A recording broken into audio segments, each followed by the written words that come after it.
कथा सुनने से हम भगवान से प्रेम करते हैं, हमारा जो मन है प्रभु चरण में लग जाता है।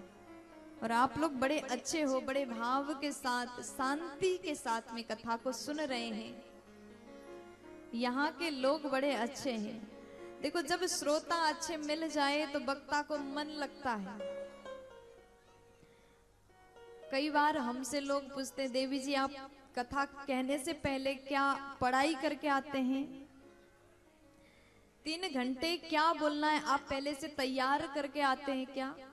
देखिए, यहाँ आने से पहले, हाँ ये बात है कि हमने आज से बहुत वर्ष पहले भागवत जी का अध्ययन अच्छे से किया है, भागवत जी के श्लोकों का अध्ययन किया है, व्याकरण का अध्ययन किया है। लेकिन अभी जो यहाँ पर आते हैं पढ़ाई करके नहीं आते, तैयारी करके नहीं आते हैं। यहाँ बैठने के बाद श्रोता किस प्रकार के हैं, श्रोता अगर प्यार से सुनते हैं तो वक्ता का भाव बनता जाता है। इसलिए हम यहाँ बैठ करके बोल रहे हैं, भगवान बुलवा रहे हैं और आप लोगों की कृपा से बोल रहे हैं। प्यार से बोलो, इसलिए आप लोग शांति से प्यार से सुनिएगा। वैसे प्यार से तो सुन ही रहे हैं, और प्यार से सुनिएगा, जोर से बोल दीजिए ना। तो ये भागवत कथा धर्म सभा में सुखदेव जी महाराज राजा परीक्षित को सुना रहे हैं। सूत जी महाराज कहते हैं, हे मुनियों, परीक्षिते कथाम वक्तुम सभायां संस्थिते सुखे सुधा कुंभम गृहीत्वैव देवास्तत्र समागमन। राजा परीक्षित को धर्म सभा में सुखदेव जी महाराज भागवत कथा सुना रहे हैं। और वहां पर कौन आए? देवता लोग आए, स्वर्ग से देवी देवता आए। कैसे आए? हाथ में अमृत का कलश लेके आए।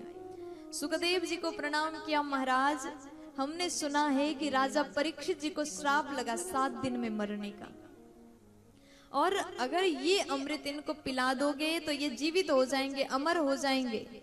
लेकिन उसके बदले में हम ये कथा रूपी अमृत को पान करना चाहते हैं। इसके बदले में कथा रूपी अमृत हमको दीजिए। देखो, भागवत जो कथा है ये अमृत है। यहाँ पर देवताओं ने कहा ये जो अमरत्व देने वाला अमृत है, इसके बदले में हमको कथा रूपी अमृत प्रदान करिए। ये सुनते ही सुखदेव जी को लगा कि ये कितने मूर्ख है, देवता होकर के ऐसे मूर्खता भरी बात कर रहे हैं।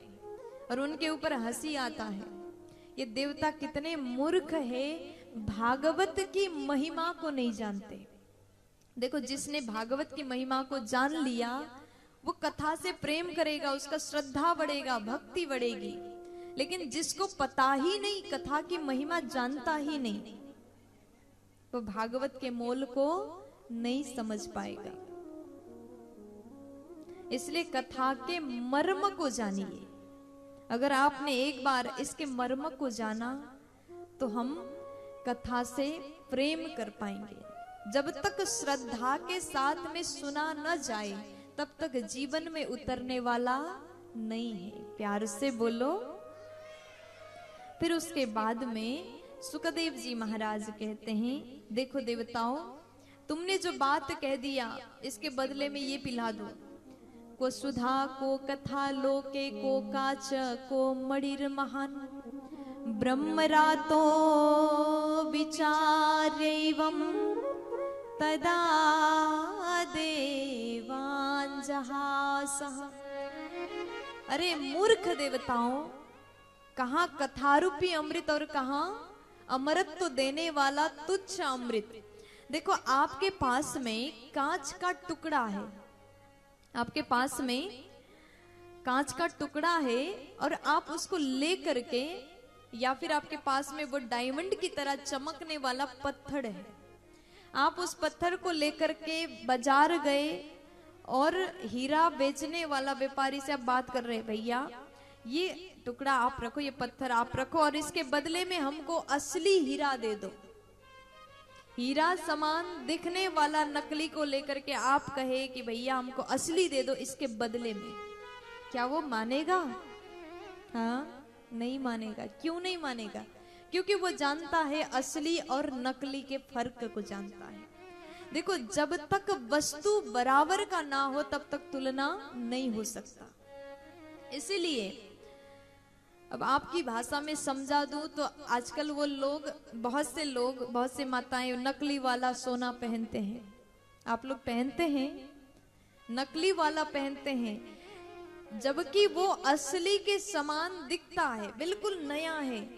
आपके पास में असली हार है, कोई नकली लेकर के आए और कहे कि दीदी ये नकली आप रख लो, डिजाइन सेम है, दिख वैसा ही रहा है, पीला चमक रहा है, बिल्कुल गोल्ड जैसा लग रहा है, आपको बोल दिया जाए ये नकली रख लो और इसके बदले में आपका जो असली हार है हमको दे दो, मानोगे?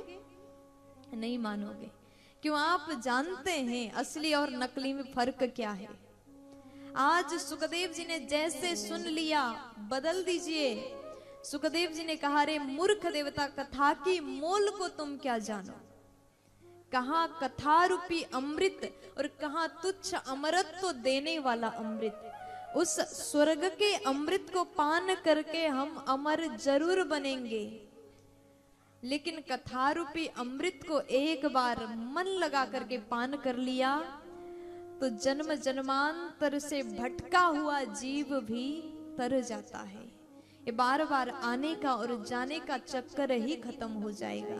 और ये दो वस्तु बराबर नहीं है, इसलिए तुलना संभव नहीं है। भगा दिया।